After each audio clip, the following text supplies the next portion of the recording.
BJP బలాబలాలపై Priyanka గురిపెడుతోందా? Gujarat నుంచి ప్రచారం ప్రారంభించింది కూడా అందుకేనా? వారణాసి నుంచి ప్రయాగ్రాజ్ కు జలమార్గంలో ప్రయాణించి యూపీలో ప్రచారం ప్రారంభించాలన్న ప్రియాంక నిర్ణయం వెనుక వ్యూహమేంటి?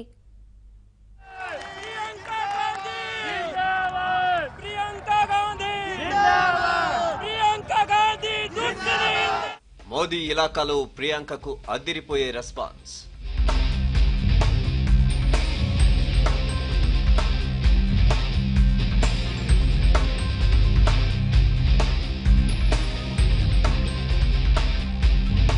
గుజరాత్ సభ తర్వాత కాంగ్రెస్ శ్రేణుల్లో కొత్త జోష్.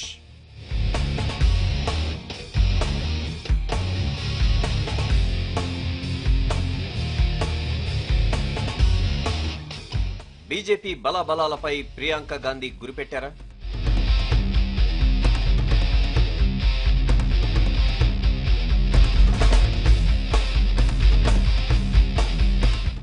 గుజరాత్లో తొలి బహిరంగ సభ, ఇప్పుడు జలమార్గంలో ప్రయాణం, దీనికి సంకేతాలా?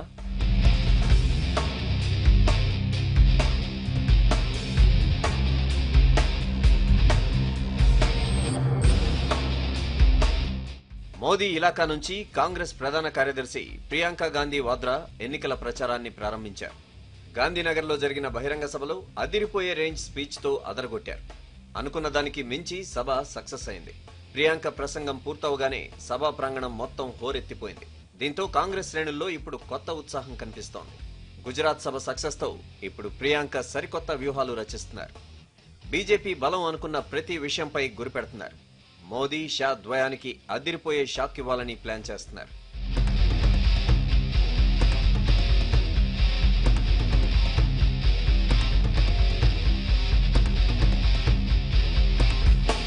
గాంధీనగర్ సభలో మోదీ సర్కార్ తీరును ప్రియాంక ఎండగట్టారు. ప్రధాని నరేంద్ర మోదీయే లక్ష్యంగా విమర్శనాస్త్రాలు సంధించారు. ప్రేమ, అహింస, సద్భావన పునాదులుగా నిర్మితమైన దేశంలో ప్రస్తుతం జరుగుతోన్న పరిణామాలు ఆందోళన కలిగిస్తున్నాయని ఆరోపించారు. విద్వేషం, విభజన రాజకీయాలకు ఈ దేశంలో చోటు లేదన్నారు. ప్రజాస్వామ్యంలో ఓటు గొప్ప ఆయుధమన్న ప్రియాంక వచ్చే ఎన్నికల్లో ఆలోచించి ఓటేయాలని ప్రజలకు పిలుపునిచ్చారు. जो 2 करोड़ रोजगार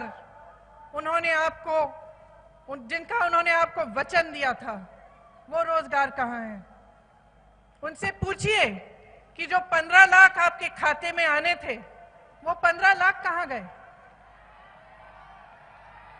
जिन महिलाओं की सुरक्षा की बात करते थे, उन महिलाओं को किसने पूछा है इन 5 सालों में?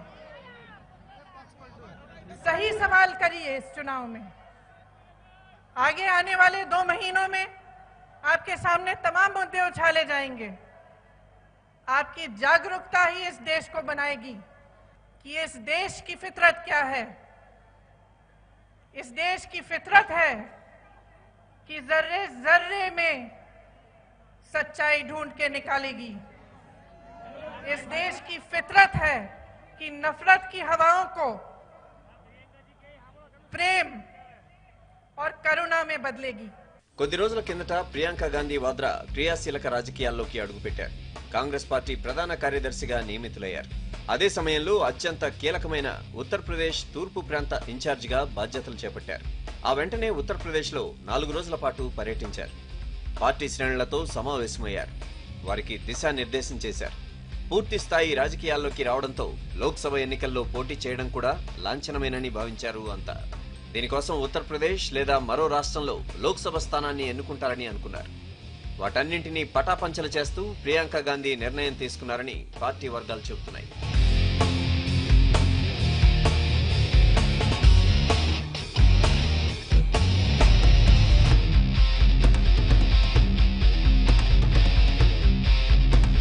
ఈ ఎన్నికల్లో ప్రియాంక పోటీ చేయడం లేదని పార్టీ వర్గాలు చెబుతున్నాయి.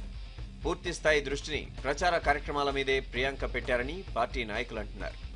పార్టీని అధికారంలోకి తీసుకురావడానికి అవసరమైన వ్యూహాలను రచించడం, రాష్ట్రాల నాయకులను సమన్వయపరచడం వంటి కార్యక్రమాలపై ప్రియాంక ప్రస్తుతం దృష్టి సారించారు. త్వరలోనే ఆమె అన్ని రాష్ట్రాల్లోనూ పర్యటించేందుకు సిద్ధమవుతున్నారని తెలుస్తోంది. బీజేపీ ఏ అంశాల్లో బలంగా ఉంది వంటి విషయాలపై ప్రత్యేక దృష్టి సారిస్తోన్న ప్రియాంక ఆ దిశగా తన రాజకీయ వ్యూహాలను సిద్ధం చేస్తున్నట్లుగా తెలుస్తోంది. అయితే ఇప్పుడు అహ్మదాబాద్ నుంచి వారణాసికి జలమార్గంలో ప్రయాణించేందుకు ప్రియాంక సిద్ధమవుతున్నారు. తన తాత మాజీ ప్రధాని నెహ్రూ జన్మస్థలమైన ప్రయాగ్రాజ్ నుంచి వారణాసి వరకు దాదాపు 100 కిలోమీటర్లు ఆమె జలమార్గంలో ప్రయాణించనున్నారు. ఈ జలమార్గంలో అనేక దేవాలయాలను ఆమె దర్శించుకోనున్నారు. కాంగ్రెస్ కు సంబంధించి హిందుత్వ భావనను జనాల్లోకి తీసుకువెళ్లాలని ప్రియాంక భావిస్తున్నారు. బీజేపీకి ధీటుగా ఈ విషయంలో సక్సెస్ కావాలని భావిస్తున్నారు. వారణాసిలో గత అనుభవాలను దృష్టిలో పెట్టుకుని కాంగ్రెస్ ఆ విధంగా పావులు ముందుకు కదుపుతోంది. ప్రియాంక గాంధీ తూర్పు ఉత్తరప్రదేశ్లో ప్రచార బాధ్యతలను తీసుకున్నారు. దాదాపు 42 నియోజకవర్గాలు ఈ ప్రాంతంలోనే ఉన్నాయి. జలమార్గం ప్రయాణం ద్వారా అందులో చాలా నియోజకవర్గాలను టచ్ చేసే అవకాశం ఉంటుంది. అటు ప్రభుత్వాన్ని నిలదీస్తున్న యువకులకు ప్రియాంక అండగా నిలుస్తున్నారు. భీమ్ ఆర్మీ చీఫ్ చంద్రశేఖర్ను ఆసుపత్రిలో పరామర్శించిన ప్రియాంక మోదీ సర్కార్పై విమర్శలు గుప్పించారు. సమస్యలపై నిలదీస్తున్న యువత గొంతు నొక్కేందుకు మోదీ సర్కార్ ప్రయత్నిస్తోందని ఆగ్రహం వ్యక్తం చేశారు. అటు ప్రేమను పంచే గాంధీజీ భారత్ కావాలా, ద్వేషాన్ని నూరిపోసే గాడ్సే భారత్ కావాలా అన్న విషయాన్ని కూడా జనాల్లోకి కాంగ్రెస్ తీసుకువెళ్తోంది.